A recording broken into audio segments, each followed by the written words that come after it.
హల్లెలూయా హల్లెలూయా. స్తోత్రం స్తోత్రం స్తోత్రం స్తోత్రం స్తోత్రం. ఒక పాట పాడుకుని దేవుని నామాన్ని మహిమపరిచిన తర్వాత మనము దేవుని యొక్క వాక్యాన్ని విందాము. స్తోత్రం. హల్లెలూయా.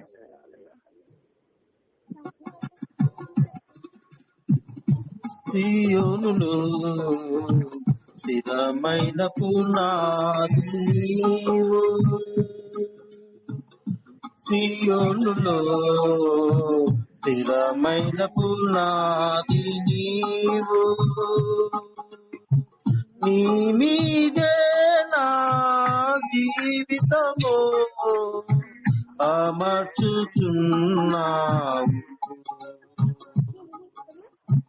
నీ మీదే నా జీవితము అమర్చుచున్నావు. సియోనులో స్థిరమైన పునాది నీవు, సియోనులో స్థిరమైన పునాది నీవు. సూర్యుడు లేని చంద్రుడు లేని చీకటి రాత్రులు లేనే లేని, సూర్యుడు లేని చంద్రుడు లేని చీకటి రాత్రులు లేనే లేని కలవాలి. ఆ దివ్య నగరితో కాంతులను విరజిమ్మెదవా నా యేసయ్యా, ఆ దివ్య నగరిలో కాంతులను విరజిమ్మెదవా నా యేసయ్యా. సియోనులో స్థిరమైన పునాది నీవు, సియోనులో స్థిరమైన పునాది నీవు. కడలి లేని కడగండ్లు లేని కమ్ముల స్థితిగతులు దరికే రాని, కడలి లేని కడగండ్లు లేని కల్లోల స్థితిగతులు దరికే రాని, సువర్ణ వీధులలో నడిపించదవా నా యేసయ్యా, సువర్ణ వీధులలో నడిపించదవా నా యేసయ్యా. సియోనులో స్థిరమైన పునాది నీవు,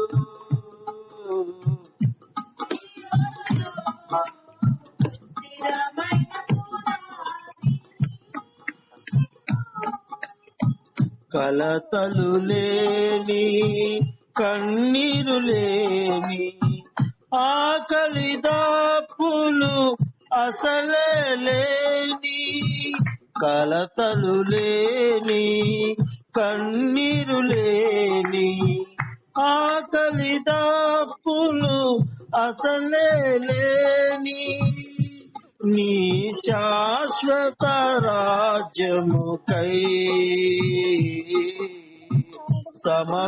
సమకూర్చుచున్నావా నా యేసయ్యా, నీ శాశ్వత రాజ్యముకై సమకూర్చుచున్నావా నా యేసయ్యా. సియోనులో స్థిరమైన పునాది నీవు, సియోనులో స్థిరమైన పునాది నీవు, సంఘ ప్రతిరూపము పరమ యెరూషలేము, సంఘ ప్రతిరూపము పరమ యెరూషలేము. సౌందర్య సియోనులో నీ మనోహరమైన ముఖము దర్శింతును, సౌందర్య సియోనులో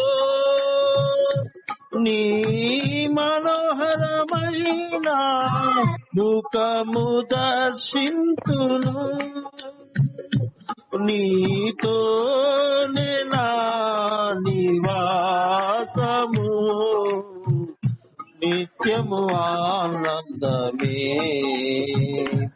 నీతోనే నా నివాసము నిత్యము ఆనందమే, ఆనందమే పరమానందమే, ఆనందమే పరమానందమే, ఆనందమే పరమానందమే, ఆనందమే పరమానందమే, నీతోనే నా నివాసము నిత్యము ఆనందమే, నీతోనే నా నివాసము నిత్యము ఆనందమే, సియోనులో స్థిరమైన పునాది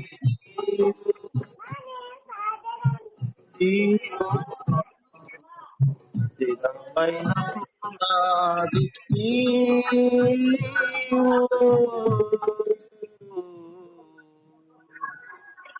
స్తోత్రం స్తోత్రం, హల్లెలూయా. Thank you Jesus.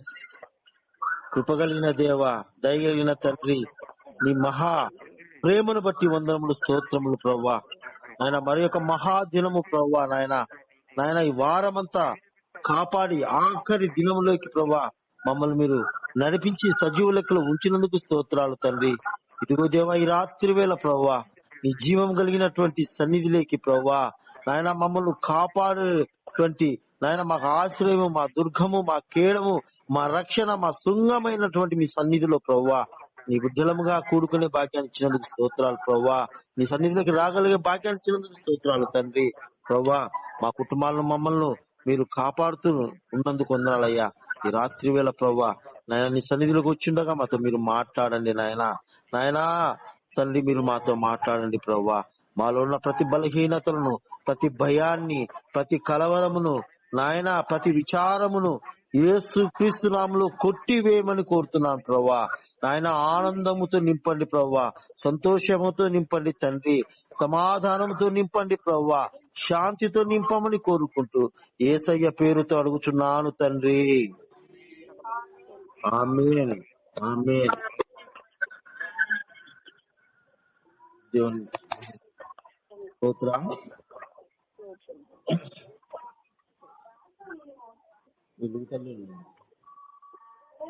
స్తోత్రం స్తోత్రం.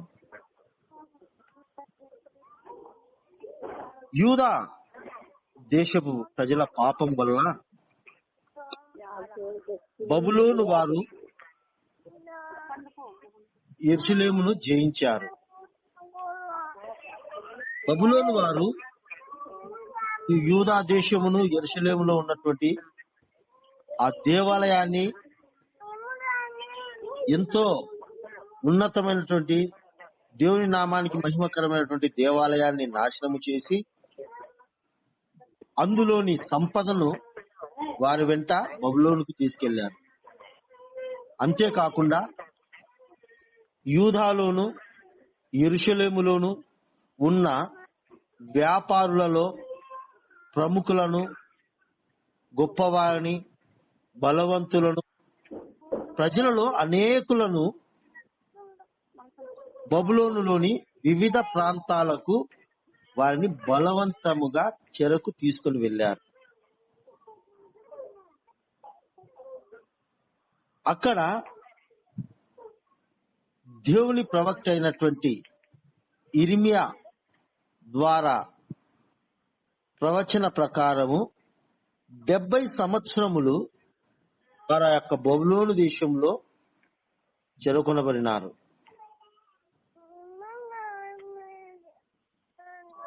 వారి యొక్క అవిధేయత, వారి జీవితాల్లో వాళ్ళ దేవునికి ఏ రీతిగా అసహ్యకరముగా, దేవుని దృష్టిలో బహు ఘోరమైనటువంటి వారుగా వారు జీవించిన విధానానికి దేవుడు ఇచ్చినటువంటి ఆ శిక్ష చెరకు కొనుకోబడడం. అంటే శ్రమలకు అనుమతించినాడు దేవుడు, కష్టాలకు అనుమతించినాడు. ఈ యొక్క యూదా ప్రజలను, ఇశ్రాయేలు ప్రజలను దేవుడు తాను ఎంతగానో ప్రేమించినాడు. అబ్రహాము, ఇస్సాకు, యాకోబులతో చేసినటువంటి ఆ వాగ్దానం పట్ల దేవుడు స్థిరపడి మాట తప్పకుండా వారిని ప్రతి విషయంలోనూ కనికరము చూపుతూ, క్షమిస్తూ, కాపాడుతూ వస్తున్నప్పటికీ వారి అవిధేయత దేవుని దృష్టిలో బహు ఘోరంగా ఉండడం వల్ల ఈ యొక్క బబులోను రాజు చేతికి వారిని అప్పజెప్పినట్లుగా గడిచినటువంటి 2వ రాజుల గ్రంథంలో మనం అంతా ధ్యానించుకున్నాం. వాళ్ళు ఎందు నిమిత్తం అయితే ఈ బబులోను దేశానికి చెరపబడినారనేసి. అదే విధంగా కొన్ని సంవత్సరాల తర్వాత, ఆ చెరకు కొనబోబడినటువంటి కొన్ని సంవత్సరముల తర్వాత ఈ బబులోనుపై పారసీక రాజైనటువంటి కోరెస్ దండయాత్ర చేసి విజయము సాధించి ఆ బబులోను స్వాధీనంలో ఉన్నటువంటి దేశములన్నిటిని కూడా అతను స్వాధీనపరుచుకుంటాడు. అందులో ఈ యూదా దేశము కూడా ఒకటి. ఆ కాలంలో ఈ యొక్క బబులోను నెబుకద్నెజర్ అనేవాడు ప్రపంచం మీదనే అన్ని దేశాల మీద విజయాన్ని సాధించి గొప్పగా ఉన్నటువంటి వ్యక్తి నెబుకద్నెజర్. అలాంటి దేశాన్ని ఈ యొక్క పారసీక రాజు కోరెసు ఓడించి అతని చేతిలో ఉన్నటువంటి దేశాలన్నిటిని కూడా ఇతను స్వాధీనపరుచుకున్నాడు. ఇదంతా కూడా దేవుని యొక్క ప్రణాళిక, దేవుని చిత్తము. ఎందుకంటే దేవుడు తన ప్రవక్త అయినటువంటి ఇర్మియా ద్వారా యూదా ప్రజల కొరకు వేసినటువంటి ఆ 70 సంవత్సరముల శిక్ష ముగించిన తర్వాత తిరిగి వాళ్ళు ఆ యెరూషలేము పట్టణంలో చేరుస్తానని దేవుడు వాగ్దానం చేసినాడు. ఇర్మియా 29వ అధ్యాయము 10-11 వచనాల్లో ఆ విధంగా తెలియపరిచే ఉంది. వాళ్ళ 70 సంవత్సరాల చెర అనంతరం యూదా వారు విడుదల పొందుతారని దేవుడు తన ప్రవక్త ద్వారా బయలుపరిచాడు. తన మాటను నెరవేర్చు కొరకై, దేవుని యొక్క మాట నెరవేర్చుట కొరకై ఆ యొక్క యూదా ప్రజలని ఆ బబులోను చెర నుంచి విడిపించుటకు కోరెసు రాజును అక్కడ దేవుడు ఏర్పరచుకున్నాడు. అంటే దేవుడు కోరెసు రాజును ఒక రక్షకునిగా ఏర్పరచుకున్నాడు. యూదా ప్రజలను రక్షించే రక్షకుడుగా ఏర్పరచుకున్నాడు. మనము ఈ ఎజ్రా గ్రంథంలో ఉన్నటువంటి మొదటి అధ్యాయంను మనము ధ్యానించినట్లయితే ఈ పారసీక రాజైనటువంటి కోరెసును దేవుడు ఏ విధంగా తన ప్రజలను విడిపించుటకు ఏ విధంగా వాడుకుంటున్నాడో మన ఈ యొక్క వివరాలను చూసినట్లయితే, దేవుడు తన ప్రవక్త ద్వారా యూదా పక్షమున పలికిన మాట నెరవేర్చుటకై పారసీక రాజైనటువంటి కోరెసును ప్రేరేపించి తన రాజ్యమందంతటా చాటింపు చేయించి వ్రాతపూర్వకముగా ఇట్లు ప్రకటన చేయించెను. దేవుడు తన ప్రవక్త అయినటువంటి ఇర్మియా ద్వారా యూదా పక్షమున పలికిన మాట నెరవేర్చుట కొరకై వాళ్లను ఆ బబులోను దేశం నుంచి చెర నుంచి విముక్తి పరచుట కొరకై ఈ పార్సీక రాజు కోరేసును దేవుడు ప్రేరేపించి ఈ రాజు ద్వారా ఆ రాజ్యమంతా చాటింపు చేయించినాడు. ఏమని చాటింపు చేశాడంటే 2వ వచనంలో చూసినట్లయితే, ఆకాశమందలి దేవుడైన యెహోవా లోకమందున్న సకల జనములను నా వశము చేసి యూదా దేశమందున్న యెరూషలేములో తనకు మందిరమును కట్టించుమని నాకు ఆజ్ఞ ఇచ్చి ఉన్నాడు. చూడండి, ఈ యొక్క పార్సీకపు రాజైనటువంటి కోరేసు ఒక అన్యుడు, దేవుణ్ణి ఎరగనటువంటి రాజు. కానీ అలాంటి దేవుణ్ణి ఎరగనటువంటి రాజును దేవుడు ఏర్పరచుకొని దేవుని యొక్క మాటలను, దేవుని యొక్క మహిమను ఆ అన్యుని నోటి ద్వారా గణపరుచుతున్నాడు. చూడండి ఎంత గొప్ప ఆశ్చర్యమైనటువంటి విషయము ఈ మాట. ఒక అన్యుడు జీవం కలిగిన దేవుడు అని తెలుసుకున్నాడు. ఈయననే సర్వలోకాన్ని కలుగజేసిన వాడని తెలుసుకున్నాడు. ఈయన తోడుంటే, ఈయన కృప, ఈ దేవుని కృప ఉంటే ఏ ఆపద రాదు, ఏ కష్టం రాదు, ఏ సమస్య రాదని ఈ యొక్క అన్యు రాదు. కానీ ఇక్కడ గమనిస్తే గన దేవుని చేత మేలులు పొందినటువంటి యూదా ప్రజలు దాన్ని గ్రహించలేకపోయిన పరిస్థితిలో చూస్తా ఉన్నాం. ఆయన ఏం చెప్తున్నాడంటే, యూదా ఆ కోరెస్ రాజు, దేవుడు యూదా వారితోనే కాదు ఎవరితోనైనా తన పని చేయించుకోగలడని ఈ విషయం ద్వారా తెలియజేస్తున్నాడండి. ఈ కోరేసు రాజు ద్వారా తన ప్రజలకు ఒక పాఠం నేర్పిస్తా ఉన్నాడు. యూదా ప్రజలకు, మీరే కాదు నా మందిరాన్ని కట్టగలిగేది, మీరే ప్రత్యేకించిన వారు కాదు, నేను తలుచుకుంటే ఎవరితోనైనా నా పని నేను చేయించగలను అనేటువంటి ఒక పాఠము ఈ యొక్క యూదా ప్రజలు తెలుసుకున్నటకై ఈ యొక్క పారసీకపు దేశపు రాజైనటువంటి కోరెసు ద్వారా దేవుని నామాన్ని మహిమపరుచుకుంటున్నట్టుగా మనకి అధ్యాయంలో అర్థమవుతుంది.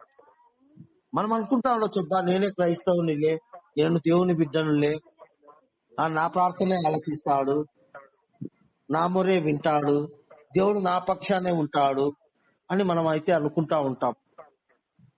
ఈ వాక్యం ద్వారా దేవుడు ఏం తెలియజేస్తున్నాడంటే, నేను మీకే కాదు దేవుడను, నేను సమస్త జనులకు కూడా దేవుడనే అని ఈ మాట ద్వారా తెలియజేస్తున్నాడు కోరేసు ద్వారా. మీరే కాదు, నేను ఎవరితోనైనా చేయించుకోగలను, నా చిత్తాన్ని నెరవేర్చగలను అని చెప్పి తెలియజేస్తున్నాడు. ఇక్కడ మరొక విషయం దేవుడు ఏం తెలియజేస్తున్నాడంటే,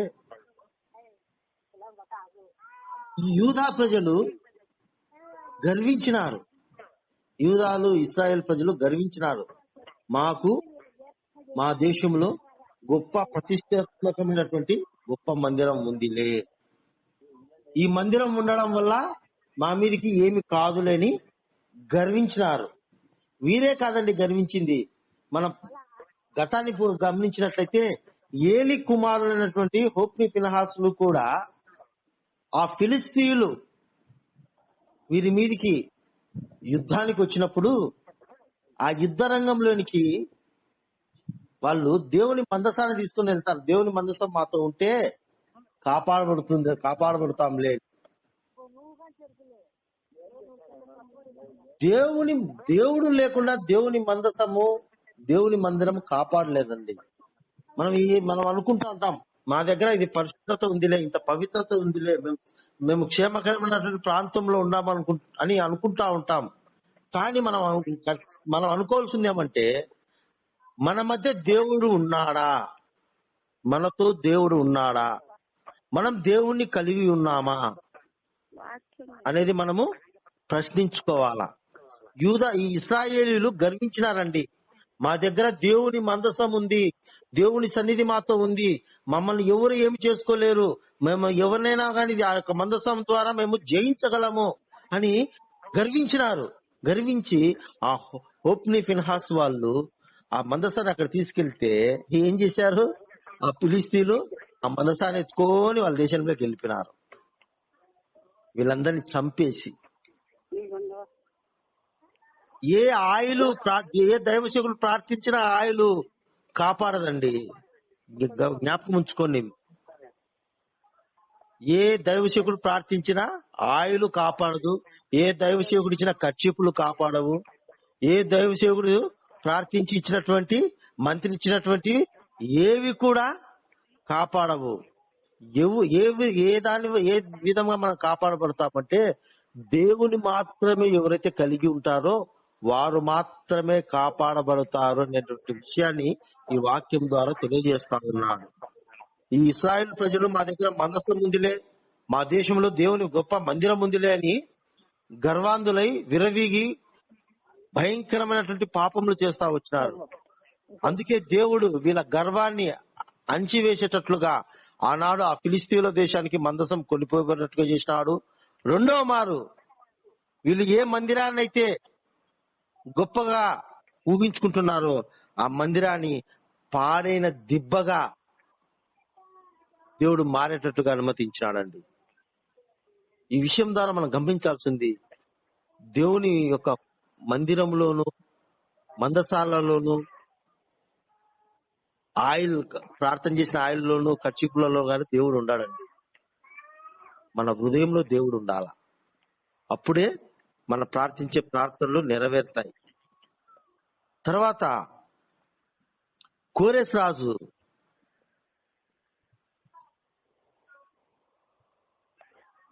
మీలో ఎవరు ఆయన జనులై ఉన్నారో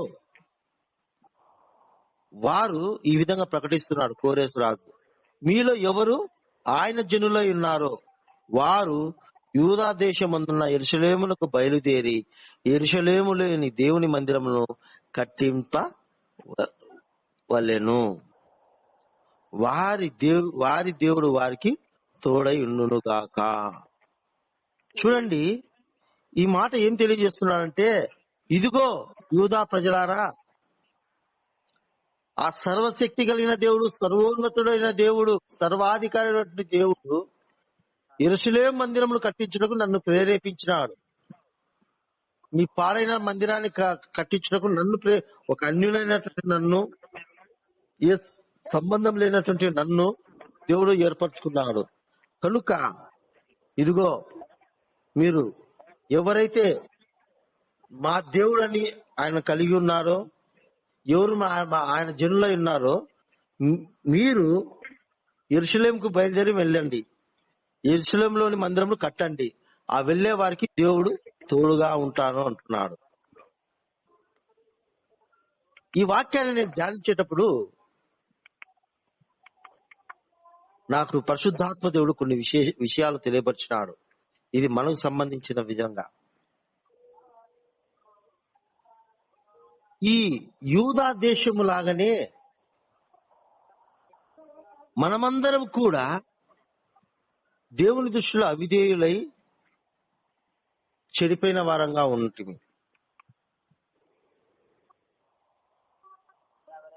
మనమందరము పాపపు జీవితంతో జీవిస్తూ ఉండేవారమై ఇంటిమి. అలాంటి మనలను రక్షించడం కొరకు ఆనాడు యెరూషలేము పట్టణాన్ని, పాడైపోయిన పట్టణాన్ని దేవుడు ఏ రీతిగా కోరెషును ఏర్పరచుకున్నాడో అదే రీతిగా మనమందరినీ నశించిపోతున్న మనలను రక్షించుట కొరకు, కాపాడుట కొరకు యేసుక్రీస్తు ప్రభుల వారిని మన కొరకు ఏర్పరచుకున్నాడండి. ఈ కోరెషు రాజు యేసుక్రీస్తు ప్రభువుకు సూచనగా ఉన్నాడు. ఎవరైతే దేవుని జనులై ఉన్నారో వారు పోయి దేవుని మందిరాన్ని స్థాపించమని చెప్తున్నాడు తన యూదా ప్రజలతో కోరేసు రాజు. అదే విధంగా యేసుక్రీస్తు ప్రభు కూడా మనమందరినీ రక్షించుట కొరకై తన ప్రాణాన్ని అర్పించి తన రక్తము ద్వారా మనలందరినీ మన పాపాలన్నిటిని కడిగివేసి మనల్ని పరిశుద్ధపరిచి ఆయన బిడ్డలుగా తయారు చేసుకున్నాడు. కనుక ఈ వాక్యం ద్వారా మనకేం తెలియజేస్తుందంటే, ఎవరైతే యేసుక్రీస్తు యొక్క బిడ్డలుగా పిలువబడుతున్నారో వారికి దేవుడు ఇస్తున్నటువంటి పిలుపు ఇది. పాడైనటువంటి సమాజాన్ని, ఈ సంఘాలను బాగు చేయు బాధ్యతను మనకు గుర్తు చేస్తున్నాడు. ఏ రీతిగా అయితే కోరేసు రాజు ద్వారా యూదా ప్రజల్ని ఆ పాడైన యెరూషలేము మందిరంలో బాగు చేయటకు వారిని ఎవరైతే దేవుని బిడ్డలుగా ఉంటున్నారో వాళ్ళు వెళ్లి బాగు చేయమని చెప్తున్నాడో, అదే రీతిగా యేసుక్రీస్తు చేత రక్షింపబడినటువంటి మనమందరము కూడా, ఆయన రక్తం చేత కడగబడినటువంటి మనమందరం కూడా, ఆయన నామంలో బాప్తిసం తీసుకున్నటువంటి మనమందరం కూడా, ఆయన బిడ్డలుగా పిలువబడుతున్న మనమందరం కూడా ఎవరైతే ఈ లోకంలో పాడైపోయిన స్థితిలో ఉంటున్నారో, చెడిపోయిన స్థితిలో ఉంటున్నారో యెరూషలేములో లాగా, అలాంటి వారి దగ్గర మనం పోయి వారిని బాగు చేయాలనేటువంటి బాధ్యతను ఈ మాటల ద్వారా తెలియజేస్తా ఉన్నాడు. అంతేకాదండి, కోరేసు రాజు మరొక విధ మాట ఏం తెలియజేస్తున్నాడంటే, దేవుని మందిరమును కట్టించుటకై స్వేచ్ఛార్పణను గాక ఆయా స్థలములలోని వారు తమ యొద్ద నివసించు వారికి వెండి బంగారములను వస్తువులను పశువులను ఇచ్చి సహాయము చేయవాలని ఆజ్ఞాపించెను. ఏం చెప్తున్నాడంటే, దేవుని మందిరం కట్టించుటకు ప్రజల దగ్గర నుంచి స్వేచ్ఛార్పణ అంటే ఏమంటే హృదయపూర్వకంగా ఇచ్చేది, ధారాళముగా ఇచ్చేది దేవుని మందిరం కొరకు. ఆ విధంగా ఇచ్చిన ఎవరైతే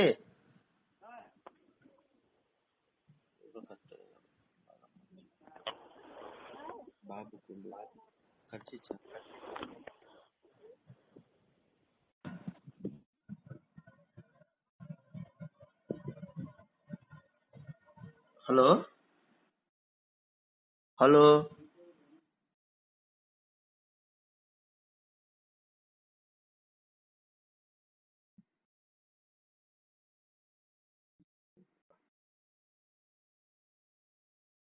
అబ్బులోన వనవిల్లులా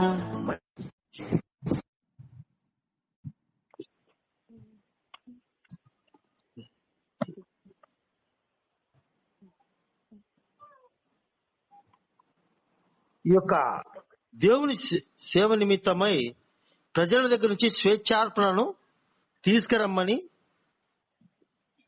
తన ప్రజలకు ఆజ్ఞాపిస్తున్నట్టుగా చూస్తా ఉన్నాం. తన ప్రజలు ఎవరంటే రక్షింపబడిన వారు, దేవుని బిడ్డలుగా పిలువబడిన వారు. మనము కూడా దేవుని సంఘాన్ని, దేవుని రాజ్యాన్ని వ్యాప్తించుట కొరకు, దేవుని సంఘాలను స్థాపించుట కొరకు, దేవుని సేవ ఈ లోకంలో జరుగుట కొరకు మనమందరం కూడా హృదయపూర్వకంగా ధారాళముగా దేవునికి స్వేచ్ఛార్పణలు అర్పించాలని ఈ వాక్యం తెలియజేస్తా ఉంది. హేబేలు వలె ఇవ్వాల, కయ్యూను వలె ఇవ్వకూడదు అని ఈ వాక్యం ద్వారా పరిశుద్ధాత్మ దేవుడు మనకు తెలియజేస్తా ఉన్నాడు. ఎప్పుడైతే ఈ కోరేసు రాజు యూదా ప్రజలకు ఈ మాట చెప్పినాడో, అప్పుడు యూదా పెద్దలను, బెన్యామీన్ల పెద్దలను, యాజకులను, లేవీయులను, ఎవరెవరి మనసును దేవుడు ప్రేరేపించనో వారందరూ వారితో కూడా వచ్చి యెరూషలేములో ఉండు యెహోవా మందిరము కట్టుటకు ప్రయాణం అయిపోయినారండి. ఎవరెవరైతే దేవుని జనాలుగా పిలువబడుతున్నారో ఈ కోరేసు రాజు యొక్క ఆజ్ఞను అంగీకరించి ఆయన మాటను సంతోషంతో గౌరవించి వారందరూ కూడా ఈ పాడైపోయినటువంటి యెరూషలేమును బాగు చేయుట కొరకు వాళ్ళు యెరూషలేముకు ప్రయాణం అయిపోయినారంట. మరియు వారి చుట్టూ ఉన్న వారందరూ స్వేచ్ఛగా అర్పించినవి కాక వెండి ఉపకరణములను, బంగారును, పశువులను, ప్రశస్తమైన వస్తువులను ఇచ్చి వారికి సహాయము చేసిరి. ఇక్కడ వాక్యంలో ఏం తెలియజేస్తుందంటే, యూదా ప్రజలందరూ వెళ్ళిపోయినట్లుగా తెలియజేయడం లేదండి. యూదా పెద్దలను ఎవరెవరైతే ప్రేరేపించబడినారో వారందరూ కూడా దేవుని మందిరాన్ని స్థాపించుట కొరకు పోతున్నారు. ఆ స్థాపించుట కొరకు వెళ్లే వారికి ఈ వెళ్ళలేనటువంటి వారు ప్రజలు ఏం చేస్తున్నారంటే వాళ్ళు సహాయాన్ని చేస్తా ఉన్నారు. ఈ పాఠం ద్వారా మనం అర్థం చేసుకోవాల్సింది ఏమంటే మనము కూడా మన జీవితంలో ఈ యొక్క దేవుని సేవ జరిగించుట కొరకు, దేవుని సంఘాలు స్థాపించుట కొరకు, దేవుని పరిచర్య చేసుట కొరకు రక్షింపబడిన ప్రతి ఒక్కరూ కూడా బాధ్యత కలిగిన వాళ్ళు, ప్రతి ఒక్కరు కూడా దేవుని గురించి ప్రకటించాలా. ఒకవేళ అలాంటి చేయలేని పక్షంలో ఏం చేయాలంటే ఇదిగో ఈ ప్రజలు చేసినట్టుగానే వారిని వెళ్లే వారిని ప్రోత్సహించాలా, వెళ్లే వారికి సహాయం చేయాలి. అందుకే దేవుని వాక్యం ఒక మాట చదివిస్తా ఉంది, వెళ్లే వారిని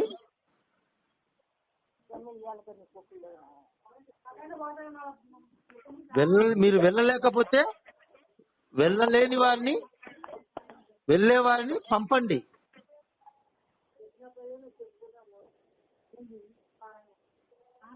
కనుక మనం నూతన నిబంధన ప్రజలుగా మనం తెలుసుకోవాల్సింది ఏమంటే ఈ కోరేసు రాజు ఏ విధంగా అయితే యెరూషలేము మందిరం పాడైపోయినటువంటి మందిరాన్ని తిరిగి నిర్మించాలని ఆ యొక్క తన ఆధీనంలో ఉన్నటువంటి ఈ యూదా ప్రజలందరినీ కూడా ప్రేరేపించి వాళ్ళకు స్వతంత్రం ఇచ్చి వారికి సహాయము చేసి వాళ్ళను ధైర్యపరిచి యెరూషలేము మందిరమును పాడైన యెరూషలేము మందిరమును బాగు చేయుటకు వారిని పంపించుటకు సంసిద్ధుడైనాడో, అంతేకాక ఆ దేశంలో ఉన్న ప్రజలందరినీ ఏ రీతిగా ప్రేరేపించి ఆ వెళ్లే వారికి సహాయం చేసేవారిగా తయారు చేసినాడో, అదే విధంగా యేసుక్రీస్తు ప్రభుల వారు కూడా ఈ రాత్రి వేళ మనల్ని కూడా తన రక్తం చేత మనల్ని కడిగి పవిత్రపరిచి ఆయన బిడ్డలుగా మార్చి మనల్ని ఆయన యొక్క పరిచారకులుగా దేవుడు మనల్ని పంపించేదానికి ఇష్టపడతా ఉన్నాడు. కనుక మనం వెళ్లే వారంగా ఉండాలా, లేకపోతే వెళ్లే వారిని ప్రోత్సహించే వారంగా ఉండాలా. అంతేకాదండి, ఏం చేస్తున్నాడో తెలుసా, ఈ పారసీకపు దేశపు రాజు అయినటువంటి కోరెసు నెబుకద్నెజరు యెరూషలేములో నుండి తీసుకుని వచ్చి తన దేవతల యొక్క గుడిలో యందు ఉంచిన యెహోవా మందిరపు ఉపకరణములను ఈ రాజైన కోరెసు వాటన్నిటిని కూడా బయటికి తీసుకొచ్చి తెప్పించి ఏం చేశాడంటే తన ఖజానాదారుడైనటువంటి మిత్రిదాతు ద్వారా వాటిని బయటికి తెప్పించి వాటన్నిటిని లెక్క పెట్టించి యూదుల అధిపతియగు షెప్షజ్జరు చేతికి వాటిని అప్పగించాడండి. ఈ షెప్షజ్జరు బబులోను చెరలో నుండి విడిపింపబడినటువంటి వారితో కూడా కలిసి వీటన్నిటిని యెరూషలేమునకు తీసుకొని వచ్చెను. ఈ షెప్షజ్జరు ఈ యొక్క దేవుని సేవలో వాడబడుటకు ఈ కోరేసు రాజు వాడుకుంటున్నాడు. ఈ షెప్షజ్జరు దేవునికి సాదృశ్యంగా ఉన్నాడంటే పరిశుద్ధాత్మ దేవునికి సాదృశ్యంగా ఉన్నాడు. కోరేసు రాజు యేసుక్రీస్తు ప్రభులకు సాదృశ్యంగా ఉన్నారు. యేసుక్రీస్తు ప్రభుల వారు ఈ యొక్క బబులోను చెర నుంచి ఏ రీతిగా అయితే ఈ కోరేసు రాజు వాళ్ళను విడుదల చేసి తిరిగి పాడైనటువంటి యెరూషలేము మందిరానికి వెళ్లి బాగు చేయమని చెప్పినాడో, అదే విధంగా మనము కూడా ఈ బబులోను చెర అంటే మన పాపపు జీవితం, ఈ పాపపు లోకం, పాపపు సహవాసం అని బబులోను చెర నుంచి యేసు క్రీస్తు యొక్క రక్తం ద్వారా కడగబడి ఆయన దగ్గర సన్నిధిలో పాపములు క్షమించబడి పరిశుద్ధులముగా తీర్చబడి దేవుని సాక్షులుగా జీవిస్తూ ఉంటారో వారితో కూడా ఈ పరిశుద్ధాత్మ దేవుడు తోడయుండి యెరూషలేమునకు తీసుకొని వస్తాడు. యెరూషలేము దేనికి సాదృశ్యం అంటే పరలోకానికి సాదృశ్యం, పరిశుద్ధతకు సాదృశ్యం. మనమందరము ఈ బబులోను యూదా ప్రజల్లాగానే బబులోను చెరలో నలిగిపోతా ఉన్నాం. పాపంలో, ఈ యొక్క బంధకాలలో, ఈ చెడు లోకములో మనం బందీలుగా ఉంటున్నాం. ఇలాంటి పాపపు జీవితంలో ఉంటున్నటువంటి మనమలను, ఈ చెరలో ఉన్నటువంటి పాపపు చెరలో ఉన్నటువంటి మనమలను యేసుక్రీస్తు ప్రభు ఈ లోకానికి వచ్చి మనమలను ఈ పాపపు లోకపు జీవితం నుంచి మనమలను పక్కన చేసి సంఘంలో, పరిశుద్ధ సంఘంలో చేర్పించి ఆ సంఘంలో పరిశుద్ధాత్మ దేవుణ్ణి తోడుగా ఉంచి ఆత్మీయ వరములతో మనము నింపి తన ఆశీర్వాదకరమైనటువంటి లోకంలోకి మనల్ని తీసుకొని పోబోతున్నాడు. కనుక దేవుని బిడ్డలారా, విన్నటువంటి వాక్యము ద్వారా మనము కూడా బబులోను చెర లాంటి లోకంలో ఉన్నటువంటి పాప జీవితంలో ఒకవేళ మనము కూడా ఇంతకాలం ఇంకా రక్షింపబడకుండా యేసుక్రీస్తు రక్తం చేత మనం కడగబడకుండా ఉంటే ఈ రాత్రి వేళ మనం క్షమాపణ కోరుకుందాం. ప్రభువా, ఇదిగో తండ్రి, నన్ను కూడా ఈ పాపపు చెర నుంచి నన్ను విడిపించండి.